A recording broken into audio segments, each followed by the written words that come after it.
News first channel ಹಾಗೂ ಡಿಜಿಟಲ್ನಲ್ಲಿ ಜಾಹೀರಾತು ನೀಡಲು ಈ ನಂಬರ್ಗೆ ಸಂಪರ್ಕಿಸಿ. ಸೋಷಿಯಲ್ ಮೀಡಿಯಾಗಳಲ್ಲಿ ರಮ್ಯ ಅವರಿಗಾಗಿರ್ಬೋದು, ಇತ್ತೀಚೆಗಷ್ಟೇ ವಿಜಯಲಕ್ಷ್ಮಿ ಅವರಿಗೂ ಕೂಡ ಮೆಸೇಜ್ಗಳನ್ನ ಮಾಡ್ತಾ ಇದ್ದಾರೆ. ಮಹಿಳಾ ಆಯೋಗದಲ್ಲೂ ಕೂಡ ದೂರು ದಾಖಲಾಗಿದೆ. ಏನು ಹೇಳ್ತೀರಾ ಮ್ಯಾಮ್ ಈ ರೀತಿ ಆ್ಯಂಡ್ ಸೀರಿಯಸ್ಲಿ ಹೇಳಬೇಕು ಅಂದರೆ ಈ ನೆಗೆಟಿವ್ ಕಮೆಂಟ್ಸ್ ಹಾಕೋರು ದೊಡ್ಡ ಸ್ಯಾಡಿಸ್ಟ್ಗಳಂತ ಹೇಳ್ಬೋದು. ಒಳ್ಳೆ ಮನೆತನದಿಂದ ಬಂದಿರೋರು, ಒಳ್ಳೆ ತಂದೆ ತಾಯಿಗೆ ಹುಟ್ಟಿರುವಂಥ ಮಕ್ಕಳಾಗಿದ್ದರೆ ಅಥವಾ ಒಂದು ಸೋಷಿಯಲ್ ಮೀಡಿಯಾನ ಒಳ್ಳೇದಕ್ಕೋಸ್ಕರ ಉಪಯೋಗಿಸ್ಕೊಳ್ಳೋರು ಅಂತಾರೆ. ಆದರೆ ಈ ಥರ ಒಂದು ಅಶ್ಲೀಲ ಕಮೆಂಟ್ಸ್ಗಳನ್ನ, ನೆಗೆಟಿವ್ ಕಮೆಂಟ್ಸ್ಗಳನ್ನ ಖಂಡಿತ ಹಾಕಲ್ಲ. ಏಕೆಂದರೆ ಹೆಣ್ಮಕ್ಳ ಬಗ್ಗೆ ಸ್ಪೆಷಲಿ ಹಾಕಬೇಕಾದ್ರೆ ಅವ್ರ ಮನೇಲೂ ತಾಯಿ ಇರ್ತಾರೆ, ಅಕ್ಕ ತಂಗಿ ಇರ್ತಾರೆ. ಅವ್ರಿಗೆ ಹಾಕಿದ್ರೆ ಅವ್ರು ಬಿಡ್ತಾರಾ? ಅವ್ರ ಮನೇಲೂ ಇರ್ತಾರೆ ತನೀಗ ನನಗೂ ನನ್ನ ತಮ್ಮ ಇರ್ತಾರೆ, ನಮ್ಮಪ್ಪ ಇರ್ತಾರೆ, ನನಗೇನೋ ಒಂದು ಆಯಿತು ಅಂದ್ರೆ ಅವ್ರು ತಡ್ಕೋತಾರೆ. ಅದೇ ರೀತಿ ಅವರ ಒಂದು ಮನೆತನನ ಯೋಚನೆ ಮಾಡಿ ಅವ್ರ ಫ್ಯಾಮಿಲಿಯಲ್ಲೂ ಯಾರಿಗೋ ಈ ಥರ ಆದರೆ ಅವ್ರಿಗೆ ಎಷ್ಟು ದುಃಖ ಆಗುತ್ತೆ ಅನ್ನೋದನ್ನು ಯೋಚನೆ ಮಾಡಿ ಬೇರೆ ಹೆಣ್ಮಕ್ಳ ಬಗ್ಗೆ ಕಮೆಂಟ್ಸ್ ಹಾಕಬೇಕು. ಆ್ಯಂಡ್ ನಿಜವಾಗ್ಲೂ ಅವ್ರಿಗೆ ಒಂದು ಒಳ್ಳೆ ಮಾರ್ಗದರ್ಶನ ಇದ್ದರೆ ಅಥವಾ ಎಜುಕೇಟೆಡ್ಸ್ ಆಗಿದ್ದರೆ ನಿಜವಾಗ್ಲೂ ಆ ಥರ ಕಮೆಂಟ್ಸ್ಗಳನ್ನ ಮಾಡೋರೆಲ್ಲ ಅನ್ಎಜುಕೇಟೆಡ್ಸ್. ಆ್ಯಂಡ್ ಅವ್ರು ನಾನು ನೋಡ್ದಂಗೆ ನೆಗೆಟಿವ್ ಕಮೆಂಟ್ಸ್ ಹಾಕಿರ್ತಾರಲ್ಲ, ಅದನ್ನ ನೋಡ್ದಾಗ ಹೋಗಿ ಡಿ ಪಿ ನೋಡಿದ್ರೆ ಬ್ಲ್ಯಾಂಕ್ ಇರುತ್ತೆ, ಫಾಲೋವರ್ಸ್ ಇರಲ್ಲ.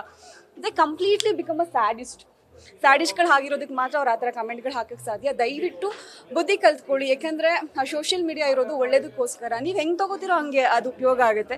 ದಯವಿಟ್ಟು ಒಳ್ಳೇದಕ್ಕೆ ಮಾತ್ರ ಉಪಯೋಗಿಸ್ಕೊಳ್ಳಿ, ಕೆಟ್ಟದಕ್ಕೆ ಹೋಗಬೇಡಿ, ಕೆಟ್ಟ ದಾರಿ ಹಿಡಿಬೇಡಿ. ಯಾಕೆಂದರೆ ಪ್ರತಿಯೊಬ್ಬರ ಜೀವನದಲ್ಲೂ ಅವ್ರವ್ರದ್ದೇ ಆದ ಕಷ್ಟಗಳಿರುತ್ತೆ. ಯಾರೂ ಇಲ್ಲಿ ತುಂಬ ನೆಮ್ಮದಿಯಾಗಿ ತುಂಬ ಸುಖವಾಗಿರಲ್ಲ. ತುಂಬ ಸುಖವಾಗಿರೋ ದೇವರಾಗ್ಬಿಡ್ತೀವಿ ನಾವು. ಸೊ ತುಂಬ ಕಷ್ಟಗಳನ್ನ ಅವ್ರವ್ರ ಲೈಫಲ್ಲಿ ಅವ್ರವ್ರಿಗೆ ಗೊತ್ತಿರುತ್ತೆ ಏನೇನು ಅನುಭವಿಸ್ತಾ ಇರ್ತೀವಿ ಅಂತ. ಕಮೆಂಟ್ಸ್ ಹಾಕೋರ್ಗೂ ತುಂಬ ಕಷ್ಟಗಳಿರುತ್ತೆ. ದಯವಿಟ್ಟು ನಿಮ್ಮ ಕಷ್ಟಗಳನ್ನ ನಿವಾರಣೆ ಮಾಡ್ಕೊಳ್ಳಿ. ಆ್ಯಂಡ್ ನಿಮಗೆ ಒಳ್ಳೇದೇನಾದ್ರು ಆಗೋದಕ್ಕೋಸ್ಕರ ಪ್ರಯತ್ನ ಪಡಿ. ಬೇರೆ ಹೆಣ್ಮಕ್ಳ ಬಗ್ಗೆ ಕಮೆಂಟ್ ಹಾಕೋದ್ರಿಂದ, ನೆಗೆಟಿವ್ ಕಮೆಂಟ್ ಹಾಕೋದ್ರಿಂದ ಏನೂ ಸಿಗಲ್ಲ. ಯಾರು ಬಂದು ನಿಮಗೆ ಅನ್ನನೂ ಹಾಕಲ್ಲ. ಸೊ ದಯವಿಟ್ಟು ಒಳ್ಳೆ ಮಾರ್ಗದರ್ಶನದಲ್ಲಿ ಹೋಗ್ಲಿ ಅಂತ ನಾನು ಹೇಳೋಕೆ ಇಷ್ಟಪಡ್ತೀನಿ. ವಿಜಯಲಕ್ಷ್ಮಿ ಆಗಿರ್ಬೋದು, ಅವ್ರ ದರ್ಶನ್ ಮಗನಿಗೆ ಕೂಡ ಅವಾಚ್ಯ ಬಗ್ಗೆ ನಿರ್ಧಾರ ಮಾಡಿದ್ದಾರೆ ಸೋಷಿಯಲ್ ಮೀಡಿಯಾದಲ್ಲಿ. ಅವ್ರ ಕಷ್ಟ ಅವ್ರಿಗೇನು ಗೊತ್ತು.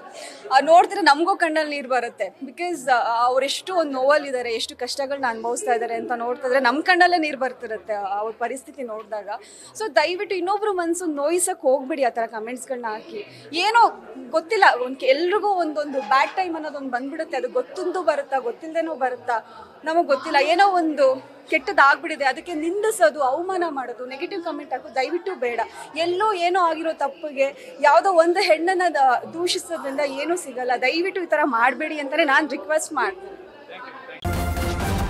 ನ್ಯೂಸ್ ಫಸ್ಟ್ ನಿರ್ಭೀತಿಯಿಂದ ನಿಮ್ಮ ಪರವಾಗಿ.